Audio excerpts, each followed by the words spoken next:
Chacune d'entre vous, aimant et suivant le Seigneur, a probablement plus d'une fois dans son cœur demandé au Christ d'avoir la possibilité de partager ses souffrances. Voilà, le moment est arrivé. Maintenant, notre désir de souffrir pour lui se réalise.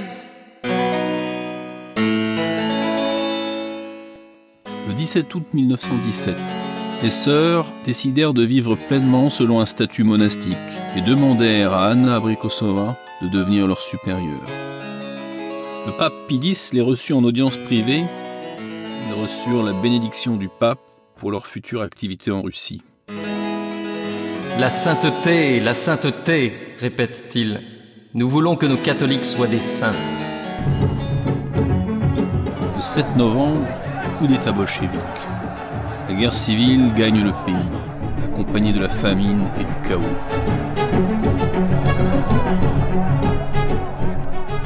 Dès les premiers jours, le nouveau parti entreprend la lutte contre la religion et l'élimination physique des croyants.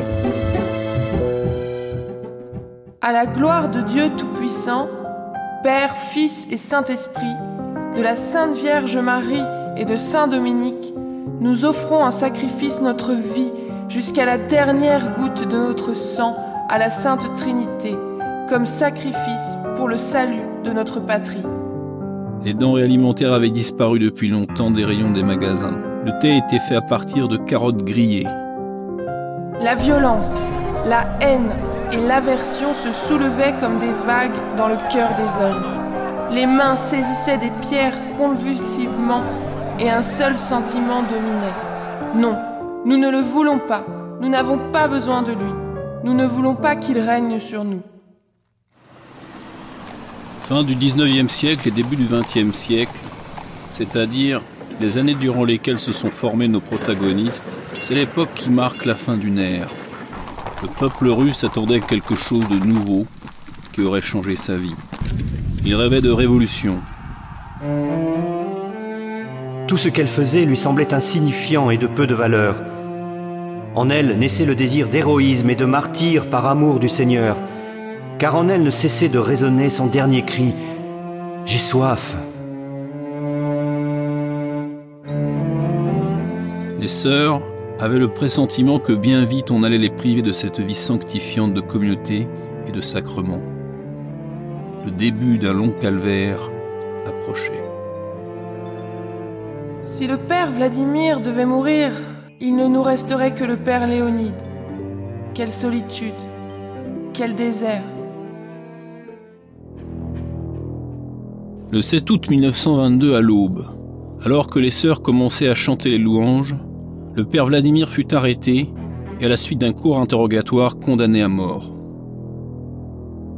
Je suis complètement seule, avec des enfants à moitié nus et des sœurs qui se mettent en quatre, attendant nous aussi d'être arrêtés. Nous nous sentons comme des grains de sable dans la main de Dieu et ignorons où l'on nous conduira. Anna Ivanovna et les sœurs furent condamnées à des peines allant de 5 à 10 ans, accusées d'activités contre-révolutionnaires. Anna Ivanovna supporte son sort d'emprisonnement soviétique avec un calme et une humilité étonnants. J'insistai pour qu'elle consulte un médecin. Celui-ci comprit qu'il s'agissait d'un cancer. Il l'envoya à Moscou. Ceci se passait en été 1931.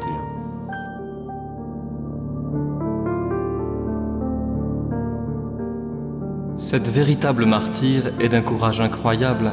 Devant une âme de cette trempe, on se sent tout petit.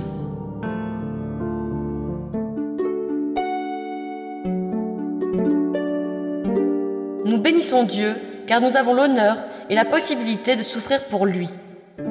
La seule chose que nous craignons, c'est de ne pas être dignes de cette mission.